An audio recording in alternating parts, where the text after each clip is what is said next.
সুপ্রিয় দর্শক শ্রোতাবৃন্দ, আসসালামু আলাইকুম ওয়া রাহমাতুল্লাহি ওয়া বারাকাতুহু।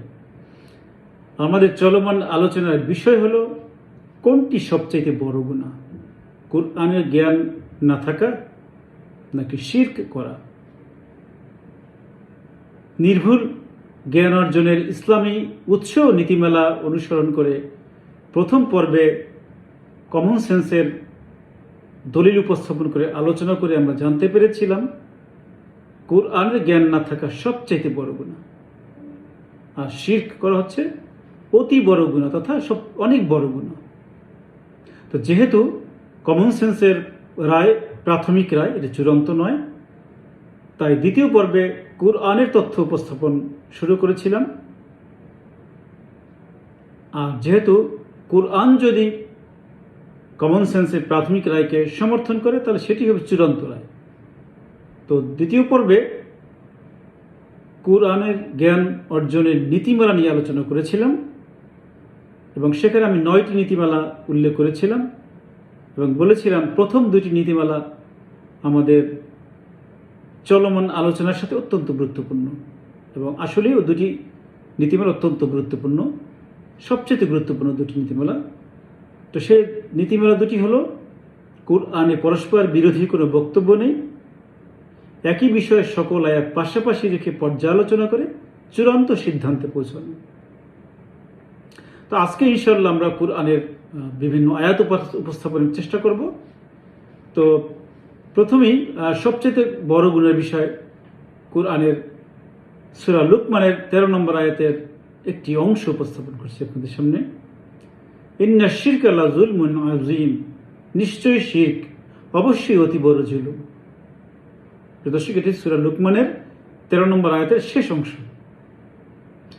যারা শিরক করাকে সবচাইতে বড় গুনাহ বলে মানেন বা বিশ্বাস করেন কিংবা প্রচার করেন, তারা এই আয়াত অংশটিকেই দলিল হিসেবে উপস্থাপন করে থাকেন।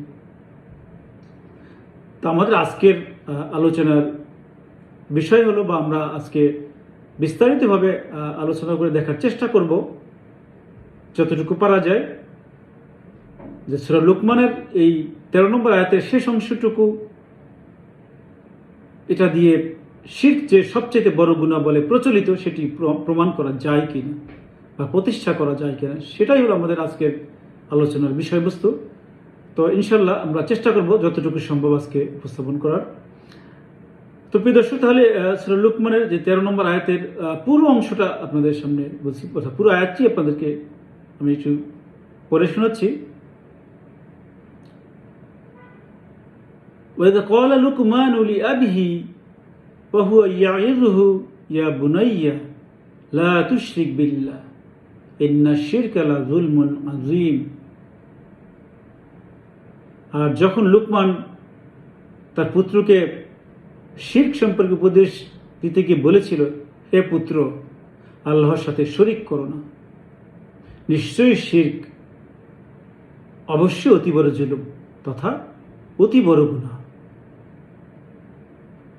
দর্শক, এই আয়াতটি থেকে আমরা 2টি দিক আমরা পাই, 2টি দিক এখান থেকে আমাদের সামনে বেরিয়ে আসে। প্রথমটি হলো, আয়াতখানির তথ্যটি আল্লাহর সরাসরি কোনো তথ্য বা আদেশ নয়। এটি তথ্যটি হলো হযরত লুকমান আলাইহিস সালাম তার পুত্রকে শিরক সম্পর্কে যে উপদেশ দিয়েছে সেটি আল্লাহ তাআলা সরাসরি কোরআনে কোট করেছেন। আর দ্বিতীয় যে বিষয়টি, সেটির মহান আল্লাহ তাআলা এখানে শিরককে সবচাইতে বড় গুনাহ বলেননি, অতি বড় গুনাহ বলেছেন। তাহলে এখন আমরা দেখব যে আজিম শব্দটিকে দিয়ে আল্লাহ তাআলা অতি বড় গুনাহ বুঝিয়েছেন, আর আমাদের সমাজে প্রচলিত হলো সবচাইতে বড় গুনাহ। তো আল্লাহ যেহেতু আজিম শব্দটি অতি বড় গুনাহ বুঝিয়েছেন, আমরা দেখব এই আজিম শব্দটি দিয়ে অতি বড় বুঝাতে আর কোথায় কোথায় কুরআনে আল্লাহ তাআলা ব্যবহার করেছেন। তো সূরা নূরের 15 থেকে 17 নম্বর আয়াত, যেখানে মা হযরত আয়েশা রাদিয়াল্লাহু তাআলা আনহুর উপরে মিথ্যা অপবাদ দেওয়া হয়েছিল, যেটাকে ইফকের ঘটনা নামে পরিচিত আছে আমাদের কাছে, সেখানে আল্লাহ তাআলা বলেছেন যে তোমরা যে বিষয়টিকে তুচ্ছ গণ্য করেছিলে, কিন্তু আল্লাহ তাআলার নিকট সেটি ছিল অতি বড় একটি বিষয়। আর সেখানে আল্লাহ তাআলা সে অতি বড় বলতে আজিম শব্দটিকে বুঝিয়েছেন। অহুয়া ইনদাল্লাহি আজিম। আবার মা আয়েশার উপর যে অপবাদটি দেওয়া হয়েছিল মিথ্যা, সেই অপবাদটিকে অতি বড় অপবাদ হিসেবে আখ্যায়িত করেছেন 17 নম্বর আয়াতের শেষ শব্দ আজিম দিয়ে, অর্থাৎ হাযা বুহতানুন আজিম, নিশ্চয়ই এটি একটি অতি বড় অপবাদ। তাহলে প্রিয় দর্শক, এখন এই যে সূরা লুকমানের 13 নম্বর আয়াতের যে অংশটি, সে অংশটি থেকে কোন অবস্থাতেই কিন্তু সিদ্ধান্তে পৌঁছানোর সুযোগ নেই যে শিরক হচ্ছে সবচাইতে বড় গুনাহ, কিংবা শিরককারী ব্যক্তি হচ্ছে সবচাইতে বড় গুনাহগার। কোনোভাবে কিন্তু সুযোগ নেই, যেটা আমরা এই আয়াতটির মাধ্যমে জানতে পারলাম। আবার প্রিয় দর্শক, সূরা ইউসুফের 28 নম্বর আয়াতে সেখানে আল্লাহ তাআলা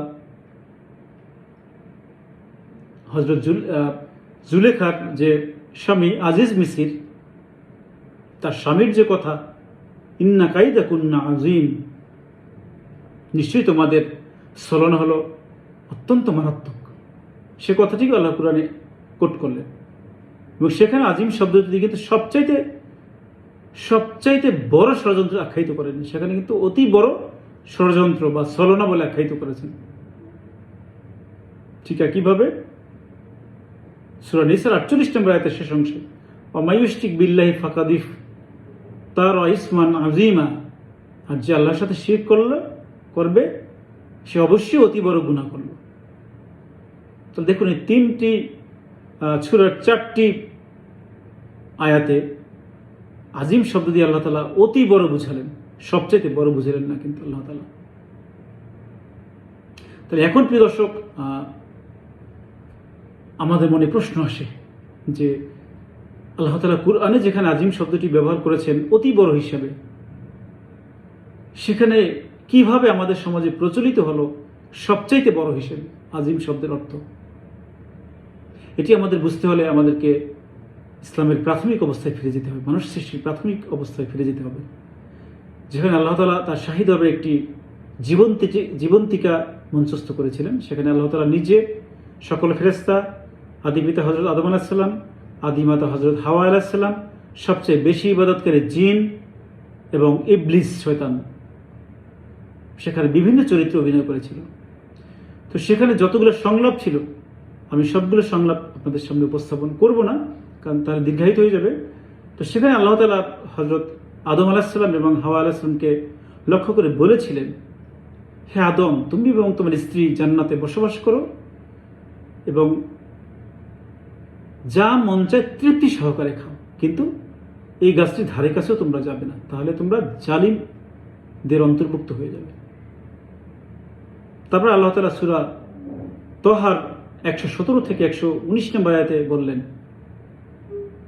হে আদম, তুমি এবং তোমার স্ত্রীর শত্রু হলো ইবলিস, সুতরাং সে যেন তোমাদেরকে ষড়যন্ত্র করে তোমাদেরকে জান্নাত থেকে যাতে বের না করতে পারে, তাহলে তোমরা দুঃখ কষ্ট পাবে।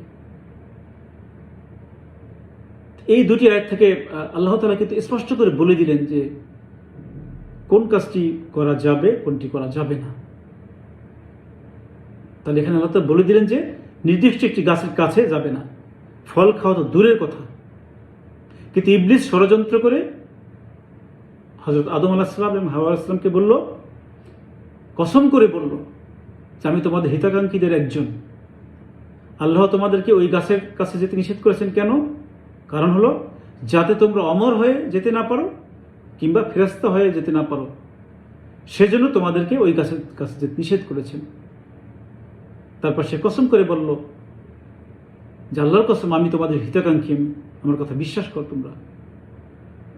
তখন তারা মনের বিতর্কে, ইবলিসের ষড়যন্ত্রে, কুমন্ত্রণায় পরাস্ত হলেন। তারা পরাস্ত হয়ে সেই গাছের ফলের স্বাদ আস্বাদন করলেন। তারপর তাদেরকে আল্লাহ তাআলা জান্নাত থেকে বের করে পৃথিবীতে পাঠিয়ে দিলেন। তাহলে প্রিয় দর্শক, আমরা জীবন্তিকাটির মাধ্যমে আমরা জানতে পারলাম সেটি হলো ইবলিস শয়তান আল্লাহ তাআলার স্পষ্ট বক্তব্যকে ভুল ব্যাখ্যা দিয়ে আমাদেরকে কুরআন এবং আমল থেকে দূরে সরাবে। আর ইবলিস শয়তান এই কাজটি করবে দুটি পদ্ধতিতে। একটি পদ্ধতি হলো সে আল্লাহর সরাসরি কথাকে কিতাবের অর্থাৎ কুরআনের সরাসরি বক্তব্যের বিপরীত ব্যাখ্যা অপব্যাখ্যা করে মানুষকে গ্রহণ করানোর চেষ্টা করবে। আর সেই অপব্যাখ্যাকে কল্যাণ নেকি বা সওয়াবের লেবাস লাগিয়ে আমাদেরকে বিভ্রান্ত করে সেটি গ্রহণ করার চেষ্টা করবে।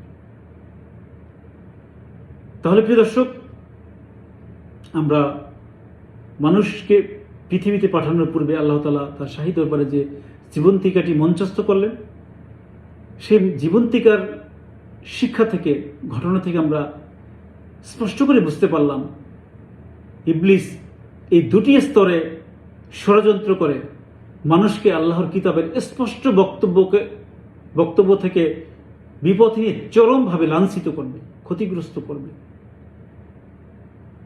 এবং এই সূরা লুকমানের 13 নম্বর আয়াতের মতো কুরআনের আরও অনেক আয়াতের ভুল ব্যাখ্যা দিয়ে আমাদেরকে কুরআনের জ্ঞান থেকে দূরে সরিয়ে দিবে, সেটি ইবলিস ভবিষ্যদ্বাণী করেছিল। এবং এই সূরা লুকমানের এরকম ব্যাখ্যা আমাদের সমাজে প্রচলন থাকায় আমরা সেটি স্পষ্ট করে বুঝতে পারলাম এটি সহ কুরআনের আরও অনেক আয়াতের ভুল ব্যাখ্যা আমাদেরকে গ্রহণ করিয়ে আমাদেরকে কুরআনের জ্ঞান থেকে দূরে সরিয়ে দিয়েছে, যে কারণে আজকে আমরা চরমভাবে লাঞ্ছিত এবং সারা বিশ্বে আমরা নির্যাতিত, নিগৃহীত হচ্ছি। তাহলে প্রিয় দর্শক, আমরা পরিষ্কার করে বুঝতে পারলাম সূরা লুকমানের এই 13 নম্বর আয়াতের শেষ অংশ দিয়ে কথা বোঝানোর বা প্রমাণ করার কোনো উপায় নাই যে শিরক হলো সবচেয়ে বড় গুনাহ, কিংবা শিরককারী ব্যক্তি হলো সবচেয়ে বড় গুনাহগার। কিন্তু অত্যন্ত দুঃখের বিষয়, সারা বিশ্বের প্রায় সকল সাধারণ শিক্ষিত এবং ইসলামী শিক্ষা শিক্ষিত মুসলিম যারা, তারা সবাই শিরককে সবচেয়ে বড় গুনাহ হওয়ার দলিল হিসেবে এই সূরা লুকমানের 13 নম্বর আয়াতের শেষ অংশটিকে তারা উল্লেখ করে থাকে। অত্যন্ত দুঃখের বিষয় প্রিয় দর্শক। নিশ্চয়ই আপনারা আমার আলোচনা থেকে খেয়াল করেছেন বিষয়টি কি, এবং আমি আশা করি আপনারা বিষয়টি বুঝতে পেরেছেন। এরপরে প্রিয় দর্শক, আমি আজকে আলোচনা দীর্ঘায়িত করব না। সামনের পর্বে আমি আরও কুরআনের অনেক তথ্য নিয়ে আপনাদের সামনে উপস্থিত হব ইনশাআল্লাহ। আশা করি আপনারা আমার সাথে থাকবেন। তাহলে হয়তো আপনাদের যদি কারো মনে ভুল ধারণা থেকে থাকে সেটি দূর হবে ইনশাআল্লাহ। আর আমার এই বক্তব্য যদি আপনাদের কাছে সঠিক মনে হয়, মেহেরবানি করে আপনারা বেশি বেশি করে শেয়ার করবেন, লাইক করবেন, তাহলে এটি প্রচারিত বেশি হবে, বেশি বেশি মানুষ জানতে পারবে। তাহলে আপনাদের অবশ্যই আমি মনে করি আপনাদের দিনের দাওয়াতের কাজ হবে এবং আপনারা দাওয়াতের নেকি পাবেন বলে আমি বিশ্বাস করি অবশ্যই। তো প্রিয় দর্শক, সামনের পর্ব আপনাদের দেখার আমন্ত্রণ জানিয়ে আমি আজকের মতো এখানেই আলোচনা শেষ করছি। আসসালামু আলাইকুম ওয়া রাহমাতুল্লাহি ওয়া বারাকাতুহু।